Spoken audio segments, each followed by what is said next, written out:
নমস্কার, আমি বনশ্রী। আমার কহন চ্যানেলে আমার শ্রোতা বন্ধুদের জানাই আন্তরিক শুভেচ্ছা। সকলের সুস্থতা কামনা করি। আজ শোনাব আশাপূর্ণা দেবীর প্রথম প্রতিশ্রুতির পঞ্চম পর্ব। তথাপি এই রান্নার পর্ব থেকেই অনেক গদা পর্ব, মুসল পর্ব বেঁধে যায়।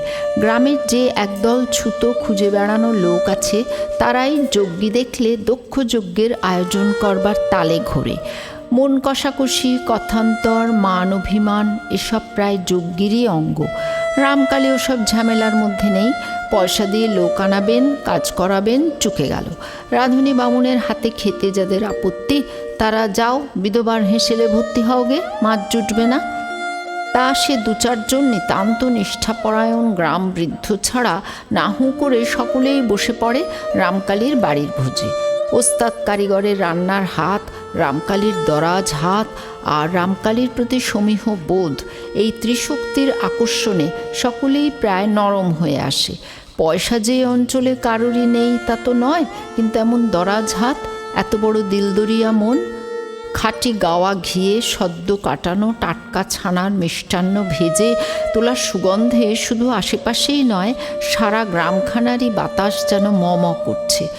বাড়ি বাড়ি ছোট ছেলেপুলেদের ঘরে আটকে রাখা দুঃসাধ্য হচ্ছে তাদের অভিভাবকদের। পায়ের উপর বোল দেওয়া খড়ম, গায়ে বেনিয়ান, পরনে নেত্রকোনার থান, সব দিকে চৌখস হয়ে তদারকি করে বেড়াচ্ছেন রামকালী। শুধু মিষ্টির ভিয়েনে শেকড় গেড়ে বসে থাকবার ভারটা দিয়েছেন বরদা কুঞ্জকে। ওর থেকে বেশি দায়িত্বের কাজ কুঞ্জকে দেওয়া চলে না। গয়লারা দইয়ের ভার এনে নামিয়েছে, কমন দইয়ের যোগান দিতে পেরেছে তারা। দাঁড়িয়ে তারই হিসাব নিচ্ছিলেন রামকালী। হঠাৎ নেড়ু এসে কাছে দাঁড়ালো। রামকালী গ্রাহ্য করতেন না, কিন্তু নেড়ু একেবারে গায়ের কাছে দাঁড়িয়েছে, ভাবটা যেন কিছু বক্তব্য আছে। গয়লাদের উপর চোখ রেখে রামকালী ওর মাথাটা একবার হাত বুলিয়ে দিয়ে বললেন, কিরে নেড়ু? নেড়ু সভয়ে এদিক ওদিক তাকিয়ে আসতে বলল, একবার অন্দর বাড়িতে যেতে বলছে। অন্দর বাড়িতে যেতে বলছে? কাকে বলছে? তোমাকে। রামকালী ভুরু কুঁচকে বললেন, আমাকে এখন যেতে বলছে? পাগলটা কে হলো? অগ্রাহ্য করে আবার অদূরবর্তী গোয়ালাদের দিকেই মন দেন। বলিস কিরে তুষ্টু, ওই 5 মণ বই দই দিয়ে উঠতে পারছিস না? তাহলে আমার উপায়? তুই ভরসা দিলি। তুষ্টু মাথা চুলকে বলে, আগে ভরসা তো দেখলাম, কিন্তু মা ভগবতীরা যে আমাকে নিভরসা করে ছাড়লেন। কাল রাতে তো আর নিদ্রেই দিইনি। চৌদিকে সকল গোহালার ঘরে ঘরে বরাত দিয়ে দিয়ে বেরিয়েছি, তার সবাইয়ের ঘরের দই যোগসাজস করে এই হলো সে তো বুঝলাম, কিন্তু আমার কি হবে তাই বল? দাঁড়িয়ে অপমান হতে বলিস আমায়? অপমান? তুষ্ট বীর বিক্রমে বলে ওঠে।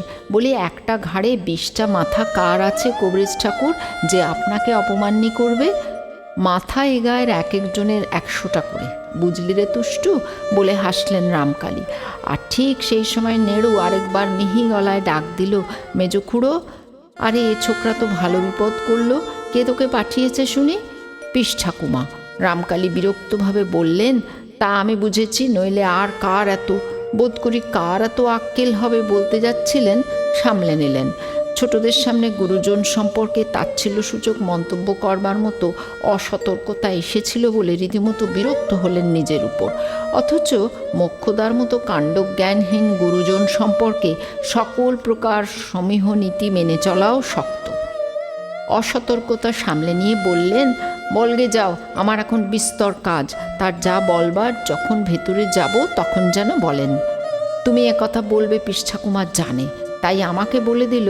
নেড়ু ঢোক গিলে বলে দিল, বলগে যা বড় পিস ঠাকুমার ভেদ বমি হয়েছে, বাঁচে কিনা এক্ষুনি দরকার। ভুরুটা আরও কুঁচকে উঠল রামকালীর। পিসির ভেদ বমির দুর্ভাবনায় নয়, মেয়ে মানুষের বিবেচনাহীন আবদারের ধৃষ্টতা দেখে। রোগ যে কাশীশ্বরীর হয়নি সেটা নিশ্চিত, তবু অনর্থক হয়রানি করতে ডাকাডাকি।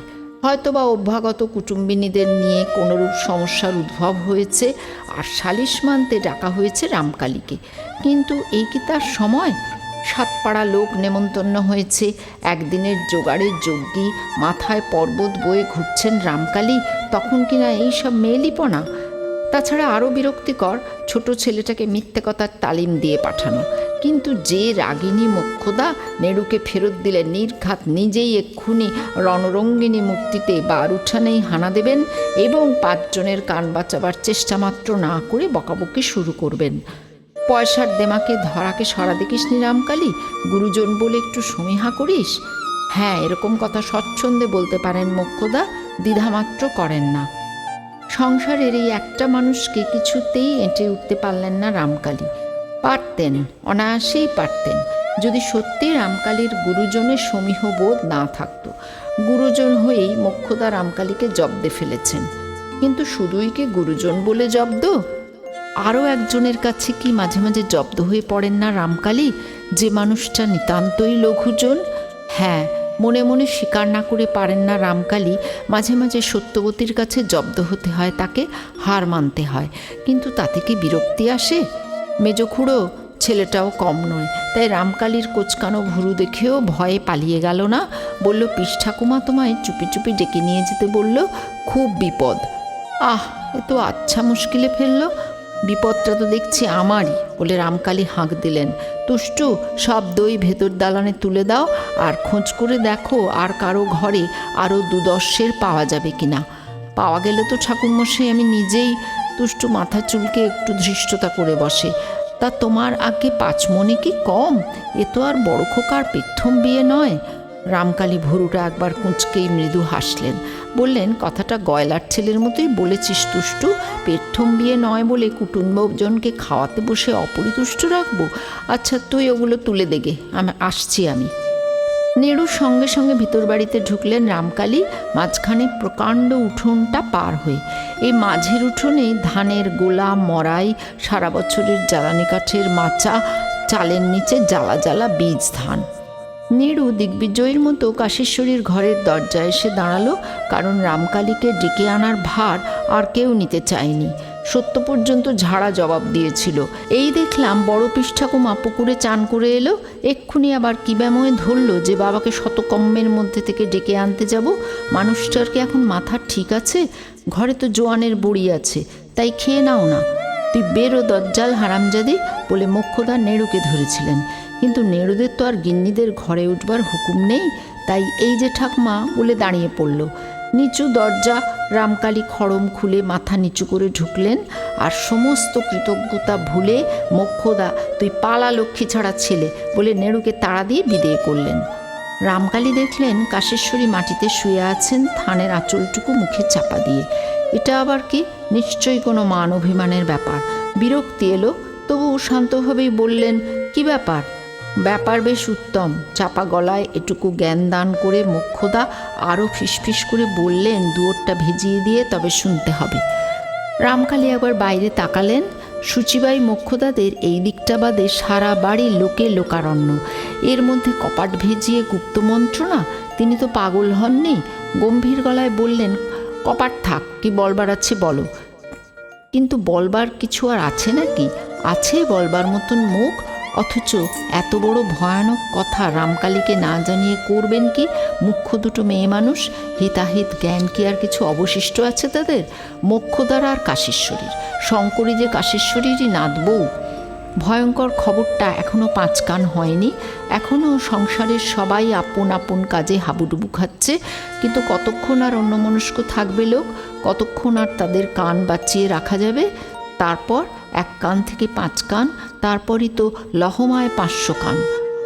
খোড়ো চালের পাড়ায় আগুন লাগাও, যা আরেকটা বিধবার কলঙ্ক কেলেঙ্কারি প্রকাশ হয়ে যাওয়াও তা।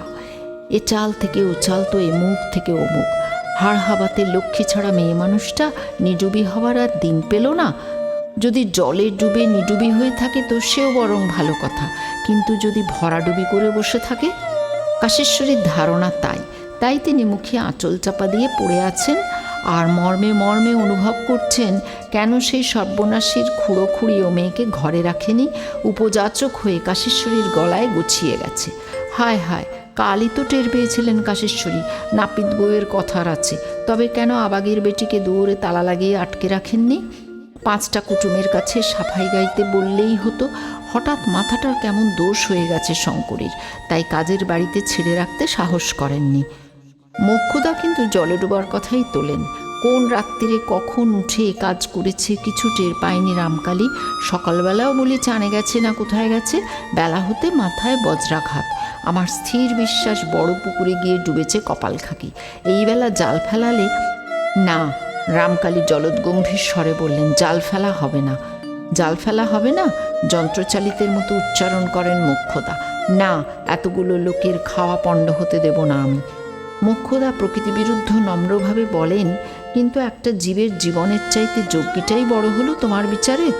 শুধু আমার বিচারে নয়, যে কোনো বুদ্ধিমান লোকের বিচারেই।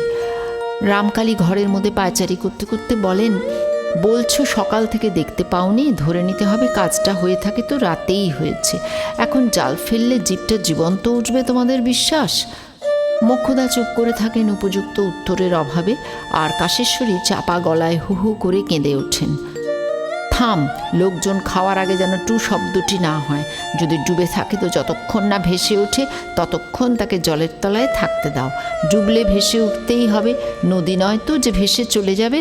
কিন্তু পায়চারি থামিয়ে রামকলি কাশেশ্বরীর খুব কাছে সরে আসেন। ঈষৎ নিচু হয়ে চাপা গম্ভীর সুরে বলেন, আর যদি ডুবে না থাকে, বৃথা জাল ফেলার পর সমাজে অবস্থাটা কি দাঁড়াবে অনুমান করতে পারছ? ঘরের বৌঝিকে আগলে আটকে রাখার ক্ষমতা যখন নেই, তখন নিজেদের জীবকেই আগলে আটকে রাখো। কাশেশ্বরী সহসা কেঁদে ওঠেন। ও রামকালী, তুমি আমায় একটু বিষ দাও বাবা, আমি এই মুখ আর কাউকে দেখাতে পারবো না। ছেলে মানুষই করো না, মৃদুস্বরে ধমকে ওঠেন রামকালী।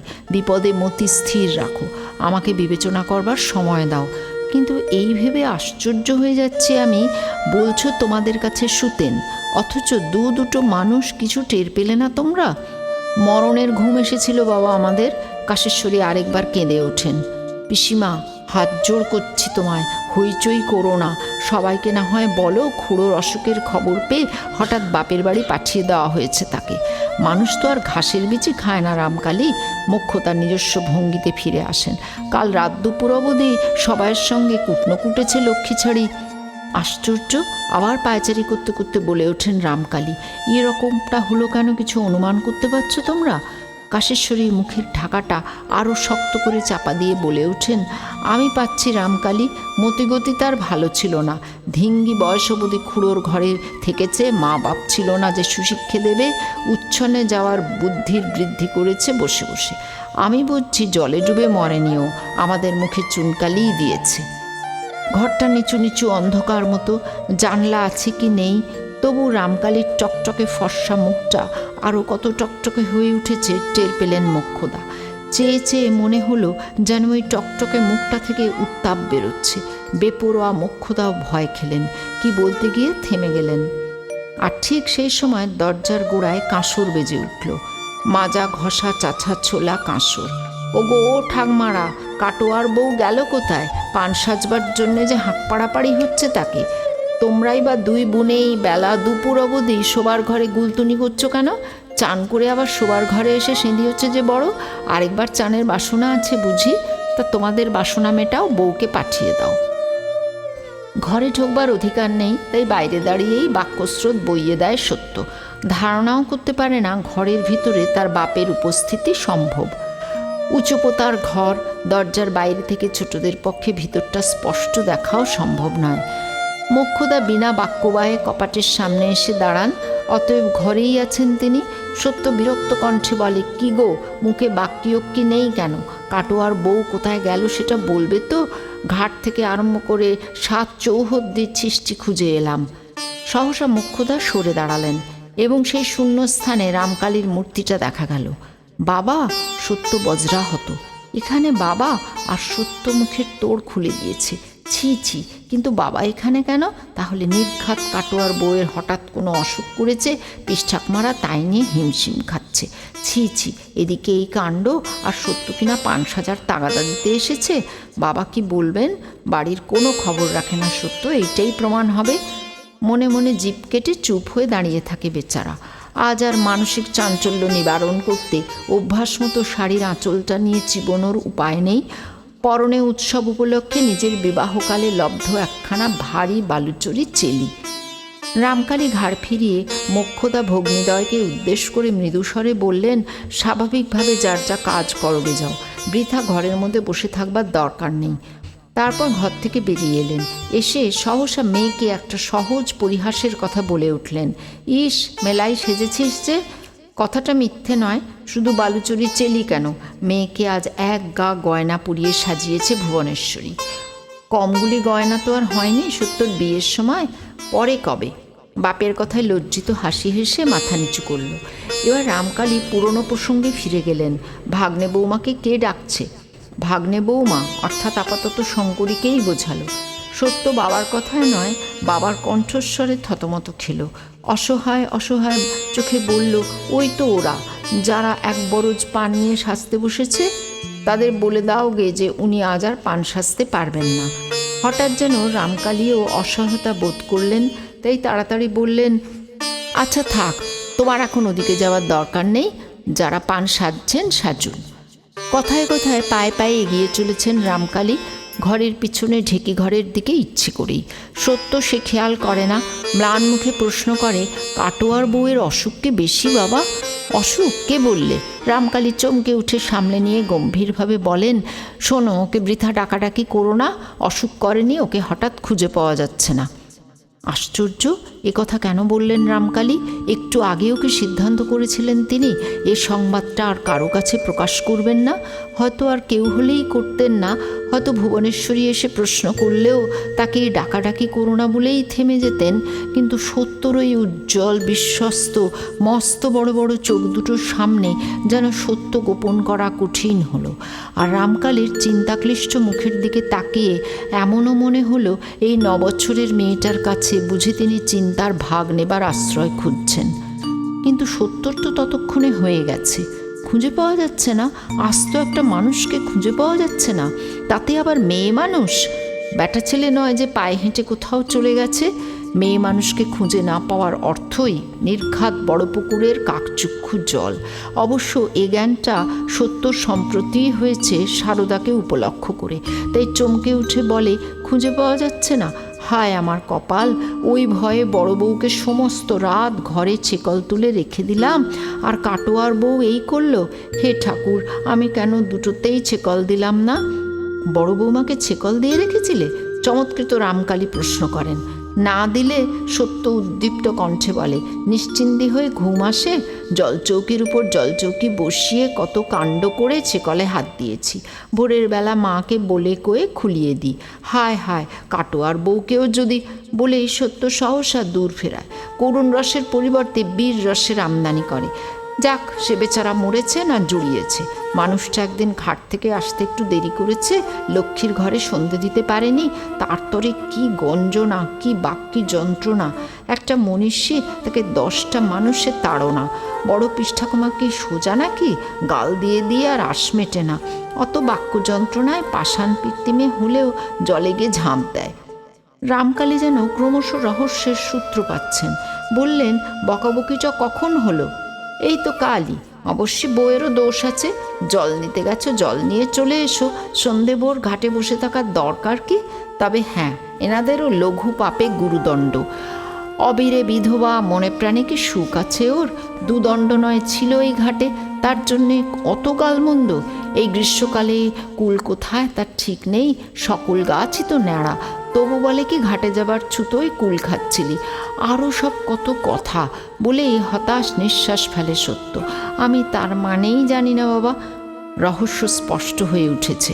কাল সন্ধ্যায় ঘাটে যে নারী মূর্তিটি দেখেছিলেন রামকালী, সে মূর্তি তাহলে সারদার নয়, কাশীশ্বরীর নাথ বউয়ের।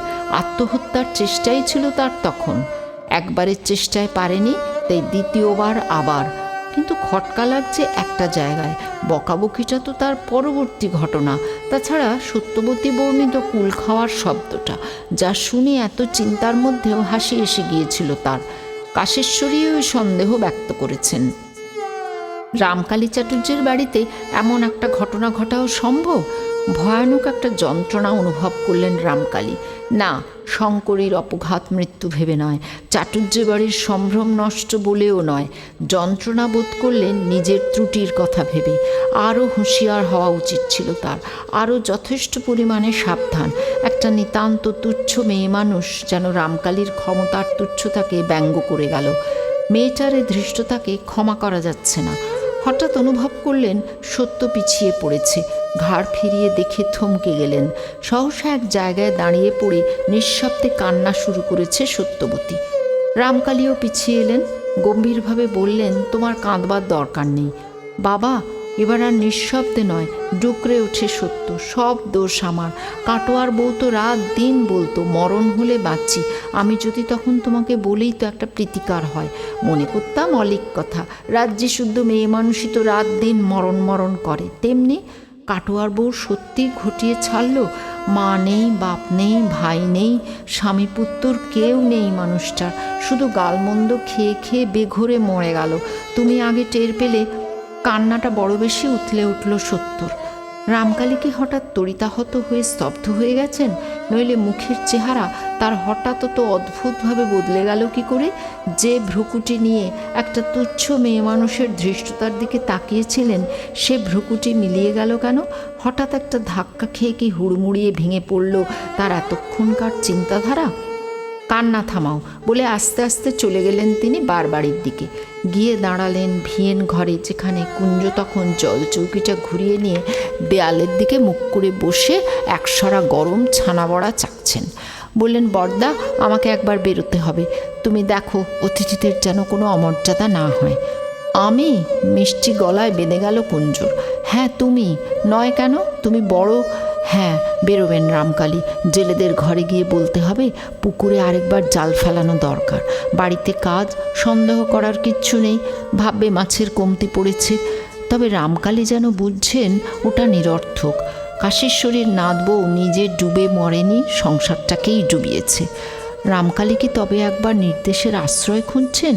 নিজের উপর কি আস্থা হারিয়ে ফেলেছেন?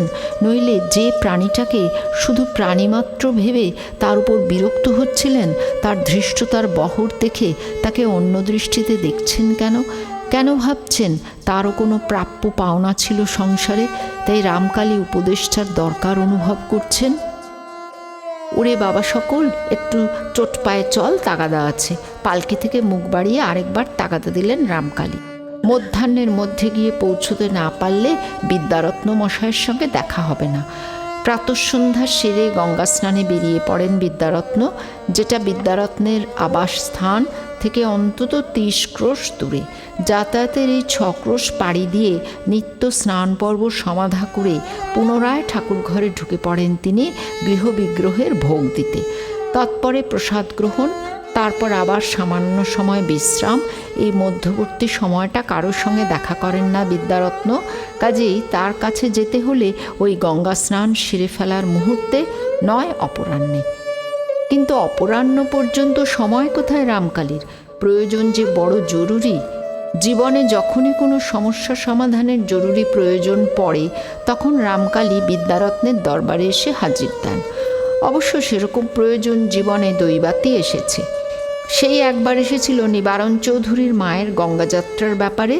93 বছরের বুড়ি সজ্ঞানে গঙ্গাযাত্রা করলেন, আর সে নির্দেশ রামকালী দিয়েছিলেন। কিন্তু বুড়ি যেন রামকালীর বিদ্যাবুদ্ধিকে পরিহাস করে 5 দিন গঙ্গা তীরের হাওয়া খেয়ে ফের চাঙা হয়ে উঠল। তারপর তার বায়না, আমায় তোরা বাড়ি নিয়ে চল, শরীরে শক্তি আছে, বয়সে মন অবুঝ হয়ে গেছে। নিবারণ চৌধুরী রামকালীকে এসে ধরে পড়লেন, বলুন কি বিহিত? সেই সময় চিন্তায় পড়েছিলেন রামকালী। গঙ্গাযাত্রীর মরা ফের ভিটে ফেরত নিয়ে গেলে সংসারের মহা অকল্যাণ। সদ্য ভিটেটায় তো তোলাই যাবে না তাকে, ঢেকি ঘরে কি গোয়ালে বড় জোর রাখা যায়। কিন্তু নিবারণ চৌধুরীর মনোভাব দেখে মনে হয়েছিল সেটুকুতেও তিনি নারাজ। ছেলেপুলে নিয়ে ঘর করেন তিনি, সংসারের এত বড় অকল্যাণ ঘটাতে বুক কাঁপছে। বারবার তাই কবরেজ মশাইয়ের কাছে বিধিবিধান চেয়েছিলেন। সেই সময় এসেছিলেন রামকালী বিদ্যারত্নের কাছে।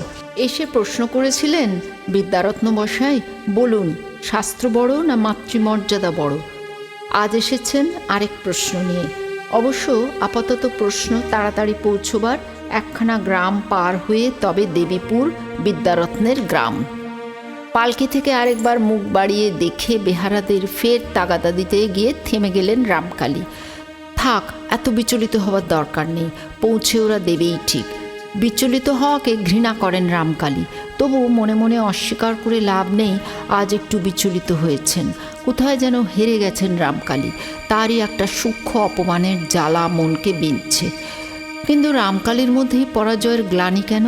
সংসারের একটা বুদ্ধিহীন মেয়ে যদি একটা অঘটন ঘটিয়ে বসেই থাকে, তাতে রামকালীর পরাজয় কেন? ঘোড়া এলে এতক্ষণে পৌঁছে যেতেন, কিন্তু কোনো বয়োজ্যেষ্ঠ বা গুরুস্থানীয় সামনাসামনি সাধ্যপক্ষে ঘোড়ায় চড়েন না রামকালী, তাই পালকিতেই বেরিয়েছেন। বেরিয়ে এসেছেন একটু সঙ্গোপনেই, জেলেদের জাল ফেলার ব্যাপারটা সামান্য তদারক করেই।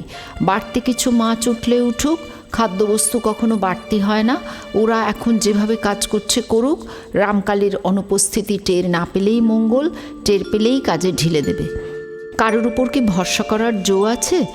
কাকা আছেন সেজো কাকা, কিন্তু তাকে কোনো কাজকর্মের ভার দেওয়াও বিপদ, কারণ তার মতে হাঁক ডাক চেঁচামেচি এবং নির্বিচারে সকলকে ধমকাতে পারাই পুরুষের প্রধান গুণ।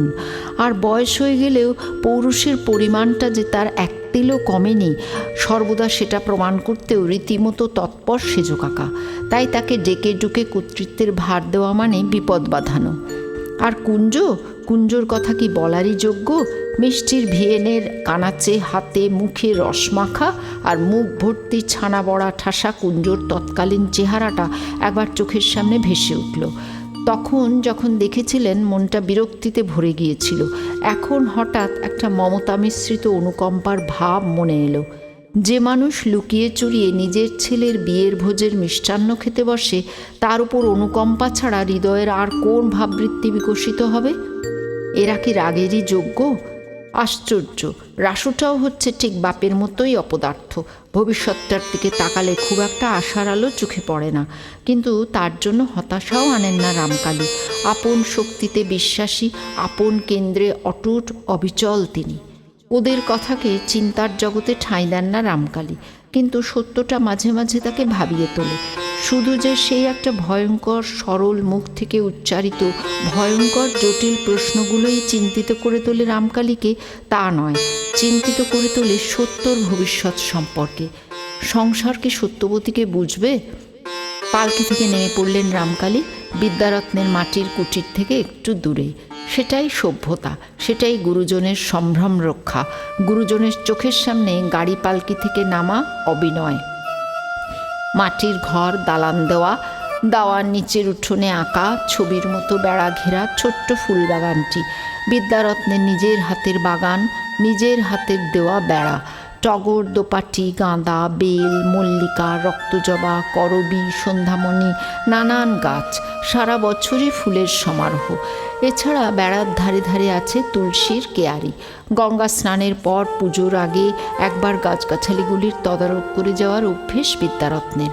পায়ে খড়ম, পরনে নিজের হাতে কাটা সুতোর ধুতি ও উত্তরীয়, পিতলের ঝাড়ায় জল নিয়ে গাছের গোড়ায় ঢালছিলেন বিদ্যারত্ন। রৌদ্রে রামকালীর ছায়া পড়তেই মুখ তুলে তাকালেন। হৈ হৈ করে সম্ভাষণ করে উঠলেন না বিদ্যারত্ন, হঠাৎ আবির্ভাবের জন্য বিস্ময় প্রকাশও করলেন না। শুধু রামকালীর প্রণাম শেষ হলে তার মাথায় হাত রেখে বললেন, এসো, দীর্ঘায়ু হও। শান্ত সৌম্য মুখ, শ্যামবর্ণ ছোটোখাটো চেহারা, মাথার চুলগুলি ধপধপে পাকা, কিন্তু দৃঢ় নিবদ্ধ মুখের চামড়ায় বলিরেখার আভাস মাত্র নেই। সহজে বিশ্বাস করা শক্ত, বিদ্যারত্ন মশাইয়ের বয়স ৮০ ছুঁয়ে ছুঁয়ে। চকচকে সাজানো দাঁতের পাটির শুভ্র হাসিটুকুও বিশ্বাস করতে প্রতিবন্ধকতা করে। দাওয়ার উপরে খান ২-৩ জলচৌকি, কাছেই পৈঠে ঘটিতে জল। পা ধুয়ে দাওয়ায় উঠে জলচৌকিতে বসলেন রামকালী। বিনীত হাস্যে বললেন, আপনার তো আহ্নিকের বেলা হলো। তা হলো। বিদ্যারত্ন প্রশ্রয়ের হাসি হাসলেন। বলবে কিছু? যদি বলবার থাকে। বলবার কিছু আছেই, নচেত এমন অসময়ে ব্যস্ত হয়ে আসবার কারণ কি? রামকালী আর গৌরচন্দ্রিকা করলেন না, মুখ তুলে পরিষ্কার কণ্ঠে বললেন, পণ্ডিত মশাই, আজ আবার এক প্রশ্ন নিয়ে আপনার দরবারে এসে দাঁড়িয়েছি। বলুন, মানুষ বড় না বংশমর্যাদার অহংকার বড়? ঠিক এই একই সময় একটা ছোট মেয়ে ওই একই ধরনের প্রশ্ন করছিল, অন্য কাউকে নয়, নিজের মনকে। আচ্ছা, এও বলবো, মানুষ বড় না তোমাদের রাগটাই বড়? কি আশ্চর্য, কি আশ্চর্য! জলজ্জান্ত একটা মানুষ হারিয়ে গেল, তবু গিন্নিরা কিনা সত্যর উপর চোখ রাঙাচ্ছেন। খবরদার, দুটি ঠোঁট এক করবি না। কারুর যদি কানে যায় তো তোদের সব কটার হাড় মাস দুঠাই করব। বেশ বাবা, তোমাদের জেদি থাক, রাগ নিয়ে ধুয়ে ধুয়ে জল খাও তোমরা। ওদিকে বিদ্যারত্ন রামকালীকে বলছিলেন, কালের সমুদ্রে একটা মানুষের জীবন মরণ সুখ দুঃখ কিছুই নয় রামকালী, সমুদ্রে বুদবুদ মাত্র। কুলত্যাগিনী বধূকে সন্ধান করবার প্রয়োজন নেই, কিন্তু সমাজকেও তো একটা জবাব দিতে হবে। যা সত্য তা বলবে সাহসের সঙ্গে, সত্যকে স্পষ্ট করে বলতে পারা চাই, সেটাই ধর্ম। সেই বিপদগামিনীকে তুমি তো আর ঘরে নিচ্ছ না, ভেবে নাও তার মৃত্যু হয়েছে। কিন্তু পণ্ডিত মশাই, এ আমি ভাবতেই পারছি না, আমার ঘরের কথা নিয়ে অপরে আলোচনা করবে। রামকালী, তোমার দেহে একটা দুষ্ট রোগ হওয়া অসম্ভব নয়, তা যদি হয় কি করবে তুমি? বিধাতার বিধান মেনে নিতেই হবে। তাছাড়া হয়তো এরকম একটা কিছুর প্রয়োজনও ছিল, হয়তো তোমার ভিতর কোনোখানে একটু অহমিকা এসেছিল। অহমিকা? পণ্ডিত মশাই, আমির প্রতি মর্যাদাবোধ থাকাটা কি ভুল, অন্যায়? এই একটা জায়গা বড় গোলমেলে রামকালী। আত্মমর্যাদা বোধ আর অহমিকা বোধ, এ দুটোর চেহারা যমজ ভাইয়ের মতো। প্রায় এক সূক্ষ্ম আত্মবিচারের দ্বারা এদের তফাৎ বোঝা যায়। তাছাড়া তুমি ব্রাহ্মণ, রজগুণ তোমার জন্য নয়, কিন্তু আজ তোমার চিত্ত চঞ্চল। তাছাড়া তুমি এখন বিশেষ ব্যস্ত, কাজেই আজ এসব আলোচনা থাক।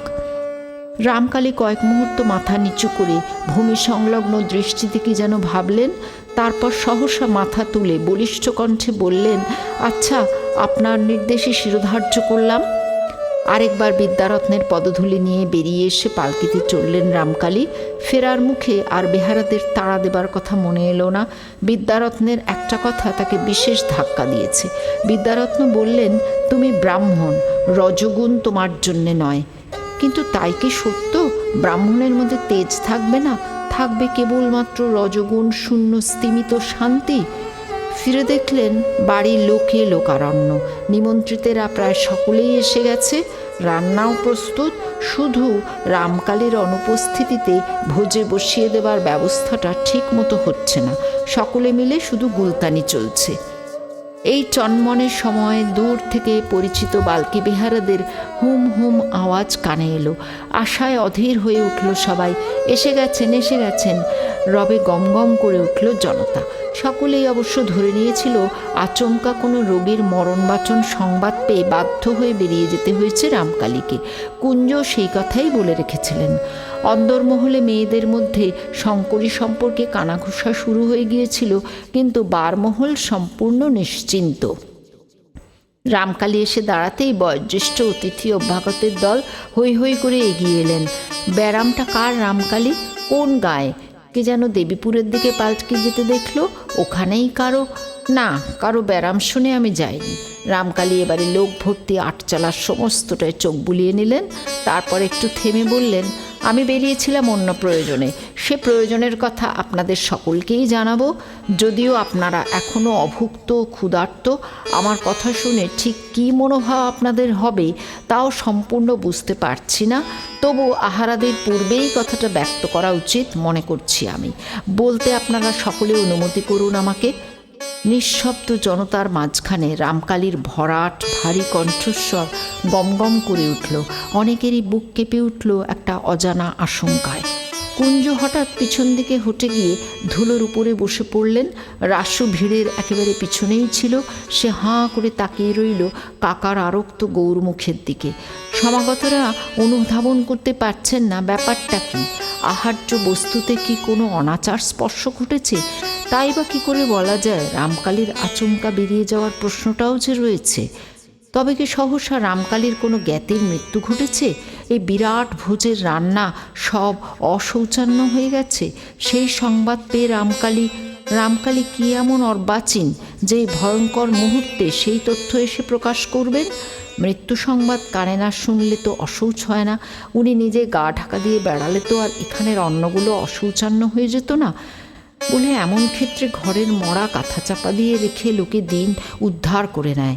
তবে রামকালী যে তার বক্তব্য জ্ঞাপন করতে অনুমতি চেয়েছিলেন একথা কারো মনে ছিল না। ফের চেয়ে সে কথা মনে করিয়ে দিলেন রামকালী। তাহলে আপনারা আমাকে অনুমতি দিচ্ছেন? হ্যাঁ হ্যাঁ, অবশ্য অবশ্য, তোমার যা বলবার আছে বলো। তাহলে শুনুন, গতরাত্রে আমার পরিবারভুক্ত একটি বিধবা বধূ গৃহত্যাগ করেছে। হ্যাঁ? সহসা ভয়ঙ্কর একটা ঝড় উঠল। কালবৈশাখীর দুমদাম এলোমেলো ঝড় নয়, যেন একটা বুনো অরণ্যের চাপা শ্বাস গো গো করে উঠল। সেই শ্বাস শুধু সমবেত কণ্ঠের ওই আহত বিস্ময়ের প্রচণ্ড ধ্বনি। রামকালীকে এই বজ্রটাকেই প্রস্তুত করেছিলেন এতক্ষণ ধরে তার অভুক্ত ক্ষুধার্ত নিমন্ত্রিত অতিথিদের জন্যে। তুমুল ঝড়ের ধ্বনিতে রামকালীর কথা শেষ অংশ চাপা পড়ে গিয়েছিল, আর একবার সে স্বর গম গম করে উঠল চাপা মেঘমন্দ্রের মতো। এখন আপনারা স্থির করুন, এই অপরাধে আমাকে ত্যাগ করবেন কিনা। যেন বক্তৃতা মঞ্চে দাঁড়িয়ে বক্তৃতা দিচ্ছেন রামকালী, এমন ধীর স্থির সমুন্নত সেই মূর্তি। একে ত্যাগ সম্ভব, কিন্তু তাও হওয়া সম্ভব বই কি, সমাজ বলে কথা। নিবারণ চৌধুরীর মামা বেটেখাটো বিপিন লাহিড়ী একটা জলচৌকি এনে তার উপর দাঁড়িয়ে উঠে চিবিয়ে চিবিয়ে বললেন, ত্যাগ কড়াকড়ির কথা নয়, ভবিষ্যতে যা বিচার তা হবে, কিন্তু বর্তমানে আজ তো আর আমাদের এখানে খাওয়া হয় না রামকালী। রামকালী দুই হাত জোর করে শান্ত গম্ভীর কণ্ঠে বললেন, আমি কাউকে অনুরোধের দ্বারা পীড়ন করতে চাই না, তবে এটুকুই শুধু জানাচ্ছি, আমি সেই মতিভ্রষ্টা মেয়েকে মৃত বলেই গণ্য করব। মানুষের সমাজ থেকে তার মৃত্যু হয়েছে। আহারের পূর্বে এই কথাটি নিবেদন করতে যার পর নাই দুঃখ বোধ করেছি আমি, কিন্তু আমার বিবেকের কাছে এইটাই কর্তব্য বলে মনে হলো আমার। বিপিন লাহিড়ী মনে মনে মুখ ভ্যাংচান। আগে বলাই কর্তব্য ভাবলাম। ওরে আমার যুধিষ্ঠির, এই যজ্ঞের খাওয়াটা পণ্ড করলি, ভালো হবে তোর, ভালো হবে। চোখে জল এসে যাচ্ছিল বিপিন লাহিড়ীর। তবু কথা বলেন তিনি, আমার মনে হয় খবরটা তোমার এখন গোপন রাখাই উচিত ছিল রামকালী। সে কথা আমি ভেবেছিলাম। রামকালী আবার একবার সকলের মুখের দিকে তাকিয়ে বলেন, কিন্তু পরে মনকে ঠিক করে নিলাম, আমার এত বড় কলঙ্ক সত্ত্বেও যদি আপনারা আমাকে ত্যাগ না করেন তাহলে পরম ভাগ্য বলে মানব, আর যদি তা করেন সে শাস্তি মাথা পেতে নেব। এবার আর ঝড় নয়, গুঞ্জন ধ্বনি। সে ধ্বনি ক্রমশ স্পষ্ট হয়ে উঠল। তা এতে তোমার আর কলঙ্ক কি? আছে বই কি, আমার অন্তঃপুর উচিত মতো রক্ষা করবার অক্ষমতাই আমার কলঙ্ক, আমার অপরাধ। মার্জনা আমি চাইব না, এই অপরাধের মার্জনা নেই। শুধু আমার প্রতি আপনাদের স্নেহ ভালোবাসার কাছে হাত জোর করে প্রার্থনা করছি, আপনারা পরে আমার প্রতি যে শাস্তির আদেশ দেন মাথা পেতে নেব। শুধু আজ আপনারা দয়া করে আহার করুন। আরেকবার ঝড় উঠল। অসন্তোষের না উল্লাসের? বোধ করি বা উল্লাসেরই। তবে জলচৌকির উপর দাঁড়িয়ে থাকা বেটেখাটো বিপিন লাহিড়ীর গলাটাই শুধু শোনা গেল, আচ্ছা, আজকের মতো তোমার অনুরোধ রক্ষা করাই আমরা স্থির করেছি। রামকালী ধীরে ধীরে সরে গেলেন, মাথা সোজা করেই। সকালবেলা নেড়ুকে হাতের লেখা মক্স করতে হয়। পূবের উঠোনের রোদ যতক্ষণ না পেয়ারাতলা ঠিক নিচেটা এসে পড়বে ততক্ষণ পর্যন্ত নেড়ুকে সেই দুরূহ কর্তব্যটি করেই চলতে হবে, এই নির্দেশ আছে তার উপর। ঋতুভেদের সীমানার কিছু ভেদ হয়, আপাততই পেয়ারাতলা। অবশ্য তার প্রতি আরও একটা নির্দেশ আছে, সেটা হচ্ছে তালপাতার গোছাগুলি ও দোয়াত কলম নিয়ে বসার সময় এবং মৎস্যর পর সেগুলি তুলে রাখার সময় ভক্তি ভরে মা সরস্বতীকে প্রণাম করা। প্রণাম মন্ত্রের সঙ্গে প্রার্থনা মন্ত্রও যুক্ত করা আছে।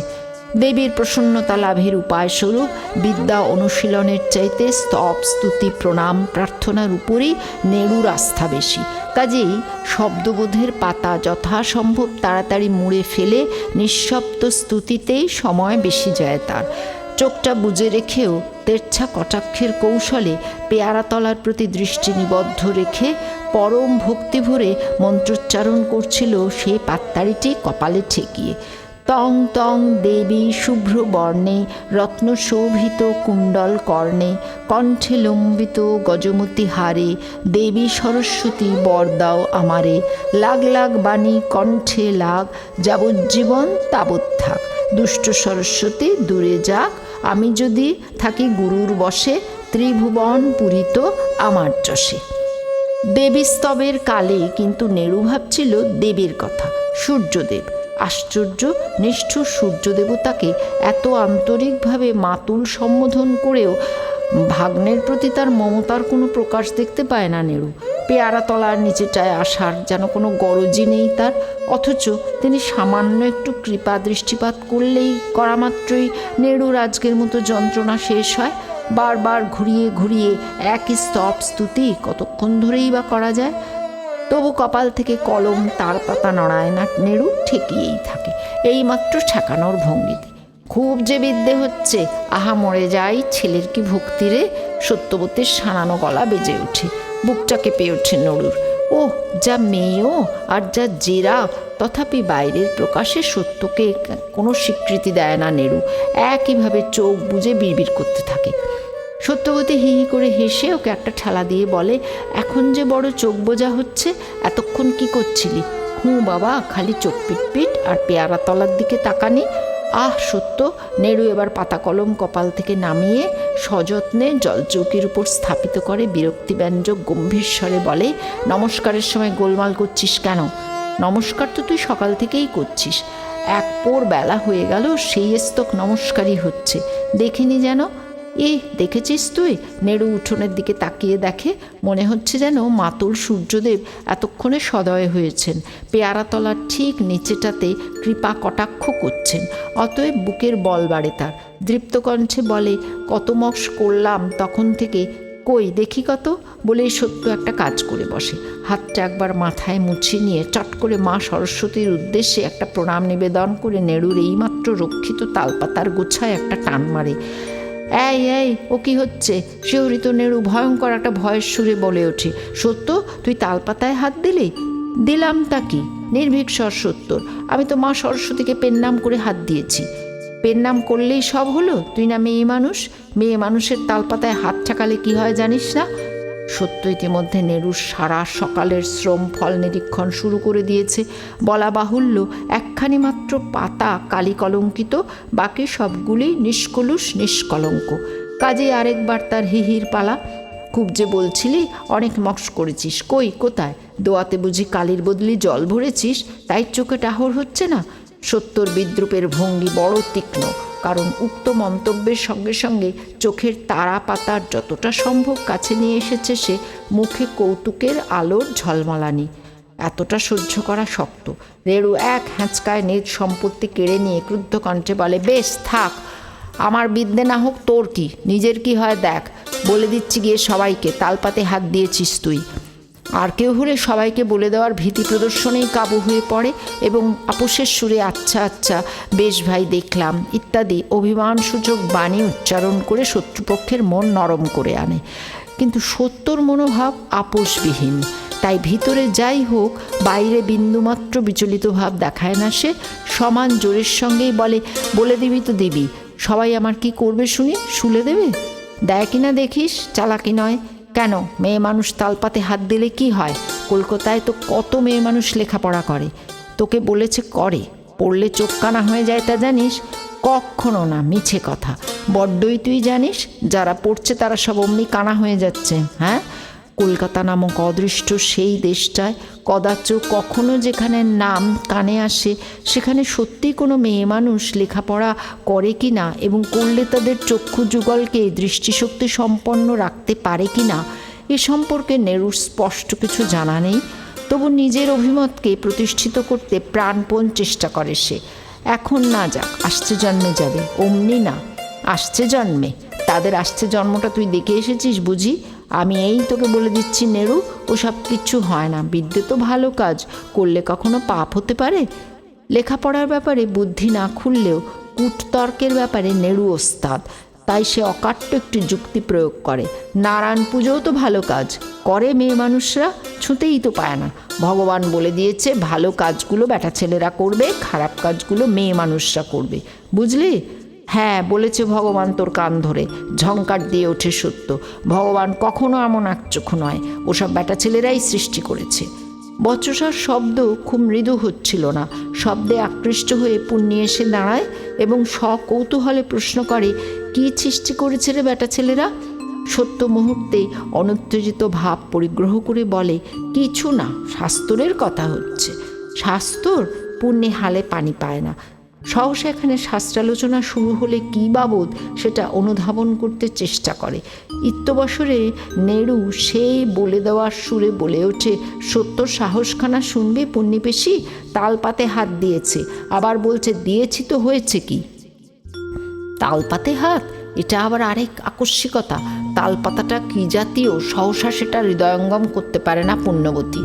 তালপাত কিরে? প্রশ্ন করে সে সত্যর দিকে তাকিয়ে, আর তাকে হাঁ করে দিয়ে সত্য হেসে উঠে দেওয়ালে পোতা পেরেকে গোজা একখানা তালপাতার হাত পাখা পেড়ে নিয়ে বলে, এই যে এই দেখ এখন হাতে পোকা পড়ল কিনা আমার। সত্য নেড়ু চোখ পাকিয়ে বলে, মা সরস্বতীকে নিয়ে তামাশা করছিস তুই? প্রত্যেক সময় প্রত্যেক ব্যাপারেই সত্য জিতে যায়, নেড়ু হারে। নেড়ুর মজ্জায় অবস্থিত পৌরুষ বোধ এতে যথেষ্টই আহত হয়। আজ সহসা সত্যকে শান করবার একটা ছুতো পেয়ে নেড়ুর আর উল্লাসের সীমা নেই। তাই সহসা করতলগত সেই শক্তিটাকে অবহেলায় বাজে খরচ করে ফেলতে পারছে না, রীতিমতো করে ভাঙিয়ে খেতে চাইছে চেখে চেখে। এবার আর হাসে না সত্য, বিরক্তি প্রকাশ করে। সেই ওর অভ্যস্ত ভঙ্গিতে জোড়া ভুরু কুঁচকে হাঁদার মতন কথা কোষনে, নেড়ু তামাশা আমি মা সরস্বতীকে করছি না, করছি তোকে। তালপাতে একটু হাত দিয়েছি তো কি কাণ্ডই করছিস, যেন সজ্ঞমত্ত রসাতলে গেছে। শুধু হাত দেওয়া কেন, আমি তো লিখতেও পারি। লিখতেও পারিস? যুগপৎ নারী পুরুষ দুই কণ্ঠে উচ্চারিত হয় এই সর্পাহত কণ্ঠঘত শব্দ। আড়ষ্ট হয়ে গেছে পুণ্যি আর নেড়ু। কিন্তু নিষ্ঠুর সত্য ওদের এই আঘাতপ্রাপ্ত চিত্তেই আরও আঘাত হেনে বসে। পারি তো, এই দেখ। ঝপ করে আলোচ্য তালপত্র খণ্ডের একখানা টেনে নিয়ে দোয়াতে কলম ডুবিয়ে পরিপাটি করে লিখে ফেলে সত্য, কর খল ঘট। লিখে অদৃশ্যের উদ্দেশ্যে আরেকটি প্রণাম ঠুকে বলে, আরও কত লিখতে পারি। বিস্ময়ের ঘোর কাটতে কিছুক্ষণ লাগে। পুণ্যের চাইতে নেড়ুই বেশি বিস্ময়াহত। যে দুরূহ কর্মের চেষ্টায় তার ঘাম ছুটে যায়, এত অনায়াস লীলায় সেটা করে ফেলে সত্য। তাছাড়া কেমন করে? মা সরস্বতী কি সহসা ওর উপর ভর করেছেন, যেমন নাকি শুনতে পাওয়া যায় কবি কালিদাসের উপর করেছিলেন? লেখা শব্দকটের উপর চোখ রেখে ঝিম হয়ে তাকিয়ে থাকে নেড়ু, আর পুণ্যে স্পর্শ বাঁচিয়ে তালপাতাখানার উপর ঝুঁকে পড়ে বিস্ফারিত নেত্রে বলে, কোত্থেকে শিখলি রে সত্য? কে শেখালে? শেখাতে আবার কার দায় পড়েছে? আমি নিজে নিজেই শিখেছি। দেখে দেখে? নিজে নিজেই শিখেছিস দেখে দেখে? না তো কি, দোত কলম পেলি কোথা? দোত কলম কে দিচ্ছে? সত্য ঝোঁকের মাথায় তার গোপন কথাটি প্রকাশ করে বসে। বটপাতার ঠুলি গড়ে তার মধ্যে পুইমেটুলির রস গুলে কালির মতন করি। তাজ্জব বনে যাওয়া দুটি প্রাণী ক্ষীণ কণ্ঠে বলে, আর পাত কলম? তোরা আর হাঁ করে কথা কোষনে বাপু। পৃথিবীর তাল গাছকে কেউ সিন্ধুকে বন্ধ করে রেখেছে?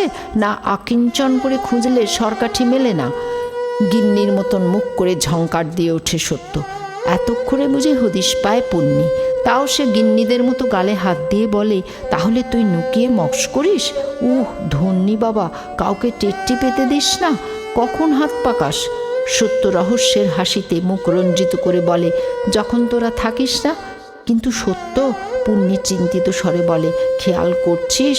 দেখে আহ্লাদও হচ্ছে, কিন্তু হাজার হোক মেয়ে মানুষ, এতে তোর পাপ হবে না? কেন পাপ হবে কেন? সত্য সহসা উদ্দীপ্ত তেজের সঙ্গে বলে ওঠে, মেয়ে মানুষরা যে রাত দিন ঝগড়া কোঁদল করছে, যাকে তাকে গালমন্দ সাপমন্নি করছে, তাতে পাপ হয় না। আর বিদ্যে শিখলে পাপ হবে বলি? স্বয়ং মা সরস্বতী নিজে মেয়ে মানুষ নয়? সকল শাস্ত্রের সার শাস্ত্র, 4 বেদ মা সরস্বতীর হাতে থাকে না? নেড়ুর আর বাক্যস্ফূর্তি নেই। এত বড় অকাট্য যুক্তির সামনে পড়ে গিয়ে যেন বিরাট একটা দৃষ্টির দরজা খুলে যায় তার চোখের সামনে। সত্যি তো বটে, মা সরস্বতীটি স্বয়ং নিজেই তো মেয়ে মানুষ। এত বড় স্পষ্ট সত্য কি করে এতদিন তার দৃষ্টির বাইরে ছিল? আর এই সত্যবতীটাই বা কেমন করে উদ্ঘাটন করে ফেলেছে সেই সব্বাইয়ের ভুলে থাকা অথচ পরম স্পষ্ট কথাটাকে? নে পুণ্যি, ঘাটে যাই চ। আলোচনায় ইতি টেনে দিয়ে উঠে পড়ে সত্যবতী। আর দেরি করলে গিন্নিরা ভাত গেলবার জন্য হাঁক পাড়বে, ভালো করে চানই হবে না। কথাটা মিথ্যে নয়, জলে পড়লে সহজে আশ মিটতে চায় না এদের। সাঁতার দিতে দিতে হাঁপিয়ে না পড়া পর্যন্ত ভালো করে চান হয় না। চ বলে উঠে পড়ে পুণ্যি, কিন্তু নেড়ুর সঙ্গে চোখে চোখে একটা ইশারা হয়ে যায় তার। কিন্তু না, অসধিপ্রায় ছিল না তার, বলে দেওয়ার মনোভাবও ছিল না আর। সত্যর গুণপনা সমাজে প্রকাশ করে সকলকে চমৎকৃত করে দেওয়াই উদ্দেশ্য ছিল। সত্য যে তাদেরই একজন, সত্যর মহিমায় যে তাদেরই মহিমা। কিন্তু সদভিপ্রায়ের ফল কি সবসময় সুস্বাদু হয়? হয় না, হয় না। আর সেটাই একবার প্রমাণিত হয়ে গেল নেহরুর সত্যোদ্ঘাটনে। হুলুস্থুল পড়ে গেল অন্দর বাড়িতে। প্রচ্ছন্ন বইতে লাগলো রামকালীর মেয়েকে আশকারা দেওয়ার সমালোচনা, আর প্রত্যক্ষ ছিচিৎকার পড়তে লাগলো সত্যর বুকের পাটার। ও কি ভেবেছে শ্বশুরঘর করতে হবে না ওকে? করতে হবেও না। শিবজয়া তীক্ষ্ণ কণ্ঠে বলেন, শ্বশুররা টের পেলে উদ্দেশ্যে হাত জোড়ো করে ত্যাগ করবে ও বউকে। মোক্ষদা বলেন, হারামজাদি যখনই জটার নামে ছড়া বেঁধেছিল তখনই সন্দেহ হয়েছিল আমার, এখন বুঝছি। রাসুর মা কোনোদিনই কোনো কথায় বড় থাকে না, কাজেই পাহাড় নিয়েই কাটায় সারাদিন। কিন্তু আজকের এই অপরাধের আবিষ্কর্তা নাকি স্বয়ং তারই পুত্ররত্ন, তাই বোধ করি কিছুটা দাবি অনুভব করে কথা বলার। আস্তে আস্তে বলে, একে তো ঘরের একটা বউ যা নয় তাই কেলেঙ্কারি করে গালে মুখে চুনকালি দিয়ে জন্মেশ্বর লোকের কাছে হেয় করে রেখে গেল, আবার ঘরের মেয়েরাও যদি যা ইচ্ছে তাই করতে থাকে। কথা শেষ করে না রাসুরমা, শুধু দুটো পাতকে যে একই গর্হিতের পর্যায়ে পড়ে সেটুকুরে ইশারা দেয়। কাঠ হয়ে দাঁড়িয়ে থাকে ভুবনেশ্বরী, শুধু কাশীশ্বরী নীরব, তার আর মুখ নেই। সমালোচনার উদ্দামতা কিছুটা স্তিমিত হলে দিনতারিণী প্রায় মিনতির ভঙ্গিতে বলেন, যাকগে বাবা, ওই নিয়ে আর বেশি কথাকথিতে কাজ নেই সেজ ঠাকুরজি। প্রবাদে বলে, কথা কানে হাঁটে। কোন সূত্রে কার দ্বারা চালিত হয়ে কুটুমবাড়ির কানে উঠবে, হয়তো সেই নিয়ে কী বিপত্তি বাঁধবে কে বলতে পারে। একে তো দিনতারিণীও কথায় একটা অকল্পিত সম্ভাবনা উজ্জ্ব রেখে টেনে ছেড়ে দেন। কাশীশ্বরীর সামনে আর শঙ্করীর কথা স্পষ্ট করে তোলেন না। তবু মোক্ষদা উচ্চ চিৎকারে ভবিষ্যৎবাণী করতে ছাড়েন না, সে তুমি যতই সাবধান হও বড় বউ, আমি এই আগ বাড়িয়ে বলে দিচ্ছি, ও মেয়ের কপালে অশেষ দুঃখ আছে। আজ নয় তুমি আমি চেপে গেলাম, কিন্তু ওকে নিয়ে যারা ঘর করবে তাদের কি আর গুণ বুঝতে বাকি থাকবে? হবে না তো কি? বাপে শাসন না করলে কি আর বেয়াড়া মেয়ে ছেলে শায়েস্তা হয়? দিনতারিণী অকুলের কুল হিসেবে ম্রিয়মানভাবে বলেন, তা তুমি না হয় রামকালীকে বুঝিয়ে বলো। রক্ষে করো বড় বউ, আমি আর হেয় হতে চাই না। আমি লাগাতে যাব, আর তিনি মেয়েকে শাসন তো দূরের কথা, উল্টে আরও আশকারা দেবেন।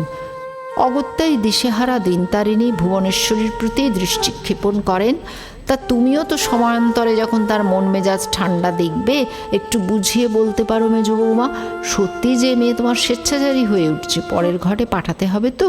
ভুবনেশ্বরী অবশ্য একথার কোনো উত্তর দেয় না, দেওয়া সম্ভব নয় তার পক্ষে। যদিও তার মেয়ের বিয়ে হয়ে গেছে, তবু গুরুজনের সমক্ষে স্বামী সম্পর্কে উল্লেখই যে যার পরনাই লজ্জাজনক। ভুবনেশ্বরী যে রামকালীর সঙ্গে কথা কয়, এত বড় লজ্জার কথাটা শাশুড়ি লোকসমাজে প্রকাশই বা করে বসলেন কেন? ছি ছি! লজ্জা প্রতিকারের আর কিছু না দেখে মাথার ঘোমটাটাই আরও খানিকটা বাড়িয়ে দিয়ে মাথা হেঁট করে ভুবনেশ্বরী। তা মাথাটার ভুবনেশ্বরী উঁচু করতে পায় কখন? স্বামীকেও যে তার বড় ভয়, শুধু বড্ডই চিন্তাগ্রস্ত হচ্ছে সে মেয়ের ভবিষ্যৎ ভেবে। অহরহ সকলেই যে বলছে ও মেয়ে শ্বশুর ঘর করতে পারবে না। আসামি এক, বিচারকও এক, শুধু কাঠগড়া আর অভিযোক্তা আলাদা। তবে আসামিকে প্রথমেই হাজির করে না ভুবনেশ্বরী, তাকে শাসিয়ে রেখে এসে অনেক কৌশলে ভয়ানক একটা দুঃসাহসিক চেষ্টায় দিনের বেলা একবার স্বামীর সঙ্গে দেখা করবার সুযোগ করে ফেলে সে। রামকালী যখন মধ্যাহ্ন বিশ্রাম করছেন সেই সময় কাছে এসে ঘোমটা দিয়ে দাঁড়ায়। রামকালী ঈষৎ আশ্চর্য হয়ে বলেন, কিছু বলবে? স্বামীর স্নেহকোমল সুরে সহসা চোখে জল এসে যায় ভুবনেশ্বরী। উত্তর দিতে পারে না, শুধু ঘোমটাটা একটু কমায়। কি হলো? রামকালী মৃদু কৌতুকে বলেন, বাপের বাড়ি যেতে ইচ্ছে হচ্ছে? না। ভুবনেশ্বরী মাথা নেড়ে বাষ্পরুদ্ধস্বরে বলে, বলছি সত্যর কথা। সত্যর কথা? কেন? আর একটু হাসেন রামকালী। আবার কি মহা অপরাধ করে বসলো সে? করেছেই তো সব সময়। অভিমানের আবেগের কথায় জোর আসে ভুবনেশ্বরী। তুমি তো সবই হেসে ওড়াও, কথা শুনতে হয় আমাকেই। বাজে কথা গায়ে মাখতে নেই মেজবউ। বাজে? মেয়ে কি করেছে শুনলে আর? কি করেছে? লিখেছে। লিখেছে? লিখেছে কি? তা জানি না, নেড়ুর তালপাতে কী সব বইয়ের কথা লিখেছে, আমার নাকি আস্পর্ধা করে বলেছে আরও অনেক লিখতে পারে। বুকের পাটা কত, বাগান থেকে তালপাতা কুড়িয়ে সরকাঠি জোগাড় করে পুঁইমেটুলির রস দিয়ে লেখা শিখেছে। এরপর রামকালী চমৎকৃত না হয়ে পারেন না, বলেন তাই নাকি? গুরুমশাইটিকে নেড়ুই নাকি? নেড়ু নেড়ু বলেছে 7 জন্ম চেষ্টা করলেই নাকি অমন হরফ সে লিখতে পারবে না। বটে? কই তাকে একবার ডাকো তো দেখি। আসামি পাশের ঘরেই অবস্থান করছে। ভুবনেশ্বরী তাকে চোখ রাঙিয়ে বসিয়ে দিয়ে রেখে এসেছে। স্বামীকে যে খুব বেশি দুশ্চিন্তাগ্রস্ত করতে পেরেছে ভুবনেশ্বরীর এমন ভরসা হয় না।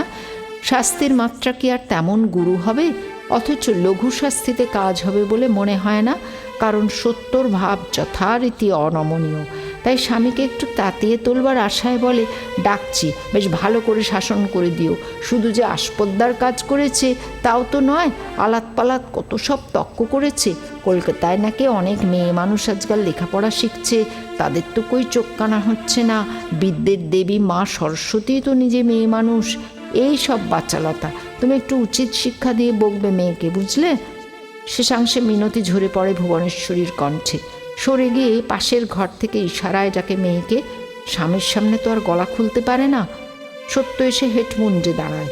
কাঠগড়া এসে দাঁড়াবার সময় এটাই পদ্ধতি সত্যর। উত্তরদানকালে মুখ তোলে। রামকালী প্রথমটায় একটু অন্তত ধমক দেবেন এ আশা ছিল ভুবনেশ্বরীর, কিন্তু তিনি তাকে হতাশ করলেন। ভাবলেশ শূন্য কণ্ঠে সহজভাবে বললেন, তুমি নাকি লিখতে শিখেছ? মুখটা অবশ্য একটু পাংশু হলো সত্যবতীর। কই কি লিখেছ দেখি? অস্ফুটে যা উত্তর দেয় সত্য, তার অর্থ এই, অপরাধের পর আর সেই অপরাধের চিহ্ন সম্পর্কে সে ওয়াকিবহাল নয়। নেড়ু জানে। আচ্ছা ঠিক আছে, আবার লিখতে পারো? সত্যবতী মুখ তুলে তাকায়। কই, বাপের চোখে তো রুদ্ররসের চিহ্ন নেই। তবে বোধহয় তেমন রাগ করেননি, তাই এবার সম্মতিসূচক ঘাড় নাড়ে সত্য। আচ্ছা লেখো দেখি। হাত বাড়িয়ে চৌকির পাশে অবস্থিত জল চৌকিতে রক্ষিত দোয়াত, কলম ও খসখসে একখানা বালির কাগজ টেনে নেন রামকালী। বলেন, লেখো, যা শিখেছ লেখো। এ কি, এ যে হিতে বিপরীত। ধমক চুলোয় যাক, মেয়ের হাতে আবার কাগজ কলম তুলে দিচ্ছেন রামকালী। ভুবনেশ্বরী কি ডুকরে কেঁদে উঠবে, না নিষ্পন্দ চিত্তে অপেক্ষা করবে নাটকের শেষ দৃশ্যের জন্যে? অবশ্য এমনও হতে পারে যাচাই করে দেখছেন নেড়ুর কথার সত্যতা। সত্যি আগাগোড়া ব্যাপারটা নেড়ুর চালাকিও তো হতে পারে। কিন্তু তাই কি? হতচ্ছাড়া মেয়ে তো অস্বীকারও করছে না। ততক্ষণে সত্য ঘাড় গুজে 2-3টি শব্দ লিখে ফেলেছে। অবশ্য তালপাতার নিয়মে অধিক জোর প্রয়োগে কাগজ গাত্রে সামান্য সামান্য ক্ষতের সৃষ্টি হলো, কিন্তু লেখা হলো।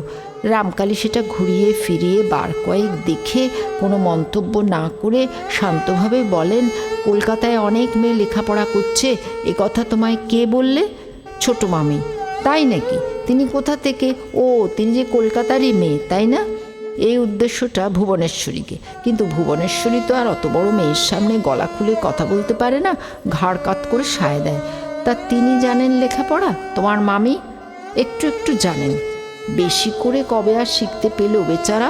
শুধু বলছিল একজন মেম নাকি দেশি স্কুল খুলেছে, আর একজন সাহেব বিলিতি স্কুল খুলে দিয়েছে। কলকাতার মেয়েরা আর মুখ্য থাকবে না। মেয়েদের লেখাপড়া শিখে লাভ কি? তারা কি নায়েব গোমস্তা হবে? সকৌতুক হাস্যে মেয়েকে প্রশ্ন করেন রামকালী। এবার সত্যবতীর তেজের পালা। সব সইতে পারে সে, সইতে পারে না ব্যঙ্গ। নায়েব গোমস্তা হতে যাবে কেন? লেখাপড়া শিখে নিজে নিজে রামায়ণ, মহাভারত, পুরাণ বই টই পড়তে পারে তো। কবে কথক ঠাকুর কোথায় পড়বেন বলে অপেক্ষা করে থাকতে হয় না। মেয়ের এই ক্রুদ্ধ মূর্তি আর সগর্ব উক্তি কি রামকালীর খুশির খোরাক হয়? তাই আরেকটু উত্তপ্ত করতে চান তাকে। তা মেয়ে মানুষেরা তো বেদ পুরাণ জানবার দরকারই বাকি।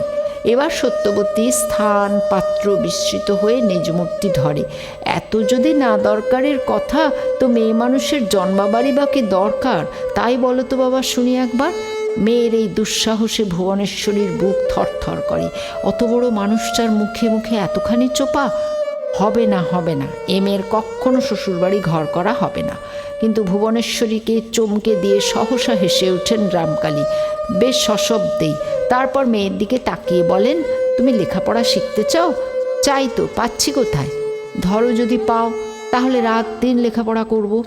অতটা করতে হবে না, নিয়ম করে কিছুক্ষণ পড়লেই হবে। কাল থেকে দুপুরবেলা এই সময় আমার কাছে পড়বে। ভুবনেশ্বরীরা আর কথা না বলে পারে না। হ্যাঁ, পড়বে, লিখবে, পুইবে চুলির কালি দিয়ে নয়, সত্যিকার দোয়াত কলমই দেব ওকে। বাবা, সত্যর মুখ দিয়ে মাত্র এই দুটি অক্ষর সম্বলিত শব্দটা বেরোয়, আর ভুবনেশ্বরীর দু চোখে শ্রাবণ নামে। বসেছে কাব্যপাঠের আসর, ঋতুরঙ্গ কাব্য।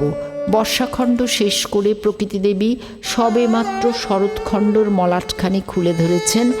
এখনও তার ভিতরের শ্লোক পড়তে বাকি, এখনও কাশের বনে বনে শুরু হয়নি শ্বেত চামড়ের ব্যজনারতি, শুধু ভোরের বাতাসে লেগেছে অকারণ পুলকের স্পন্দন। শুধু আকাশের নীল দর্পণের স্বচ্ছতা, পাখিদের শীষে উল্লাসের তীক্ষ্ণতা। দেবী অনন্তকাল ধরে একই কাব্য আবৃত্তি করে চলেছেন। শেষ লাইনের পরই আবার গোড়ার লাইন। তবু সে কাব্য পুরনো হয়ে যায়নি, পুরনো হয়ে যায় না। অনন্তকালের মানুষের কাছে বয়ে নিয়ে আসে আশার বাণী, প্রত্যাশার স্বপ্ন, উৎসাহের সুর। উৎসাহের জোয়ার লেগেছে বাংলার গ্রামে গ্রামে, প্রতীক্ষার উৎসাহ। মা দুর্গা আসছেন বাপের বাড়ি, কৈলাস থেকে মর্তলোকে। কথা গল্প কথা নয়, বাংলার অন্তরের সত্য বিশ্বাসের কথা। বৎসরান্তে মা মাতৃরূপে আর কন্যারূপের সমন্বয় সাধন করে নেমে আসেন মাটি মায়ের কোলে। এসে মায়ের কাছে সুখ দুঃখের কথা কন, বিদায়কালে চোখের জল ফেলেন। কথা কি অবিশ্বাসের? দেবতার সঙ্গে আত্মীয়তার বন্ধন পাতিয়ে দেবতাকে ঘরের লোক করে নিয়েই তো বাঙালির ঘরকন্যা। তাই তারা শিবের বিয়ে দেয়, ইতুমনসার স্বাদ দেয়, ভাদুকে সোহাগ করে, আর পার্বতীকে পতিগৃহে চোখের জলে বুক ভাসায়। আর সবাই তবু দেবদেবী, উমা যে একেবারেই ঘরের মেয়ে। মহিমায় তার সহস্র নাম থাক, আসল নাম যে সেই উমা নামটি। শরৎ পড়তেই ভিখারি বৈষ্ণবেরা সেই কথা স্মরণ করিয়ে দিয়ে যায় খঞ্জনের তালে তালে। আয় মা উমা শশী, নিরখী মুখ শশী, দিবানিশি আছি আশার আশায়।